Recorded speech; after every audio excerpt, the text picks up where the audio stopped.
Welcome to a video on algebraic expressions. Defining algebraic expressions. An algebraic expression is made up of terms and operations such as addition and subtraction. A term may be a single number, name a constant, a single letter, name a variable, or numbers and letters multiplied together. The numbers are named coefficients and the letters are named variables in this case, respectively. There are four types of algebraic expressions. There are monomials, that's an expression with only one term. There are binomials, an expression with two terms. There are trinomials, an expression with three terms. And then the general name is a polynomial, that's an expression that has more than one term. So let's look at a list of examples of algebraic expressions and let's see if we can state their name and parts of each expression. In example 1, we have 8x and 8x. For the first one, the 8 alone will be considered a monomial because it only has one term and it is a constant because it's only a number. It does not have any letters. For part B, it is also a monomial because it's only one term and it's a variable because it's a letter. The last one is also a monomial because it's only one term. I have numbers and letters. The 8 will be called a coefficient and the x is the variable.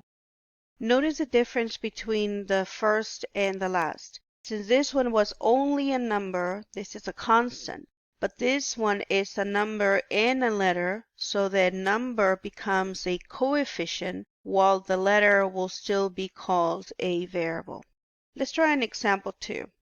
Now you might be asking, how do I know if I have more than one term? Let me bring this down.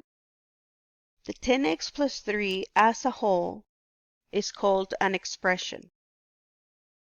The 10x and the 3, each of these are terms. This one has two terms. The way I know how many terms I have is because they're separated by an operation. In this case is addition. Now, this 10, because it's attached to a letter, the 10 will be a coefficient and the x, the letter, will be a variable. However, the 3, since the 3 is not attached to a letter or being multiplied by a letter, this one is a constant. Now, because I have two terms, the name of this expression will be a binomial. Let's try it again for the last. I have now 10x plus 7y plus 3. As a whole, this is called an algebraic expression. Those values separated by pluses and minuses, these right here, these are called terms. For 10x, since you have a number and a variable, the 10 is a coefficient and the x is a variable. It happens again with the 7 and the y because I have a number and a letter. The 7 is a coefficient and the y is a variable.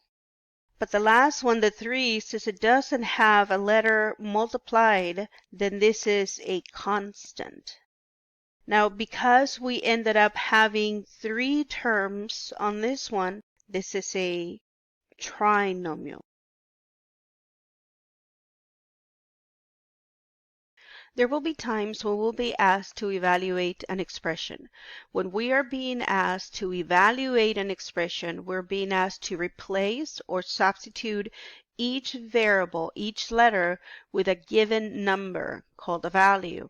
We must then simplify the expression until we obtain a single value. So let's try example 4. They're asking us to evaluate each of these expressions. So let's begin. I start with letter A. I have 3x plus 2, and they want me to evaluate for x equal to 5. That means that everywhere I see an x, I'm going to replace it or substitute it with a 5. So then this becomes 3 replace the x with a 5, and then add the 2. Now we're going to use parentheses every time you replace a letter with a number, just to make sure that we can clearly see what's happening. So we have multiplication and we have addition. We're going to take care of the multiplication first. So 3 times 5 will be 15, and then bring down the 2. And finally 15 plus 2, that will give me 17. So that means when I evaluate 3x plus 2 for x equals 5, my answer will be 17. Let's try another one. In letter B, they're asking me to do 4m plus 2n. Notice how this one has two different variables, but that's all right because they tell me that m has a value of 2 and n has the value of -5. So we're going to replace the m with a 2, and we're going to replace the n with a -5. Now we have two different sets of multiplication, so let's do those, the multiplications here. 4 times 2 will be 8. Don't lose the plus sign. And then 2 times -5, because the signs are different, that will be -10. Now I'm going to put this -10 in parentheses just so that we can see that there is a difference between the addition symbol that was in the expression given and the negative sign that we obtain when we multiply 2 times -5. Now because the signs of these are opposites, the 8 is positive and the 10 is negative, we're supposed to subtract and keep the sign of the largest. So then 8 plus -10, when I subtract them, I get a 2, and the sign of the largest is negative. That means that the value of this expression when m is 2 and n is -5 is -2. Let's try the last one here. I have 2x plus 1 over x. Notice how on this one I do have one single variable. I have x, but then I have x in the numerator and the denominator. It shows up twice. That means that I'm going to replace that x with -1 everywhere there is an x. I'm going to replace it in the numerator and in the denominator. So then this will become 2 times -1 plus 1 over -1. So everywhere there was an x, I replaced it with -1. So let's do the numerator first. Let's multiply here. 2 times -1 will be -2. Then don't forget to bring that plus 1. And I'm going to bring that -1. Because all I did in this step is multiply these two numbers. We continue now. Let's add here -2 plus 1. Notice that they have different signs, so we're supposed to subtract and keep the sign of the largest. So -2 plus 1, when I subtract them, that gives me a 1. And I take the sign of the largest, so that's -1 over -1. So then -1 divided by -1, this is equal to 1. Combining like terms. Like terms are those terms whose variables and their exponents are the same. So for example, a like term will be things like 5x, -8x, and x. Notice how they all have x's and none of those x's have exponents. This is one set of like terms. Let's do another one. If I have 2x squared and x squared and -6x squared, this is another set of like terms because they all have the same variable, the same letter. Notice how they all have x's and they all have the same exponent. So these are like terms.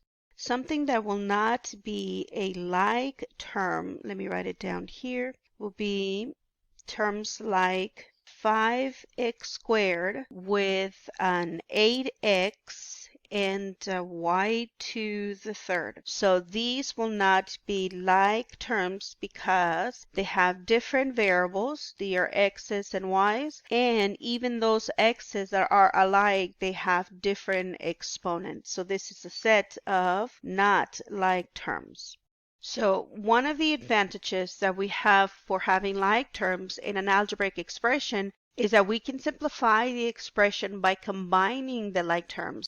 We can add them or subtract them depending on the operation we are given. Let's try example 3 and see if we can combine some like terms.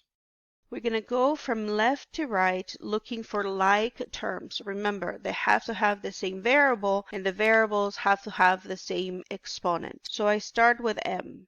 I take the first term and I look for another m, and here is another m. And I check, do they have the same exponent? Well, neither of them have exponent, so then these will be like terms. What I'm going to do, I'm going to take the operation with this term. So this is plus 5m. Let's look for another like term.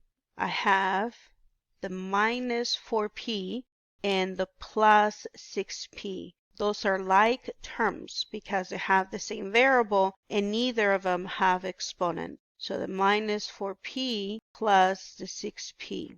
Last, I have this constant and I check, are there any other constants here? Is there anything that I can combine that one with? And since there isn't, that one will remain alone. So let's combine like terms. I have m plus 5m. Having an m is the same thing as having one m.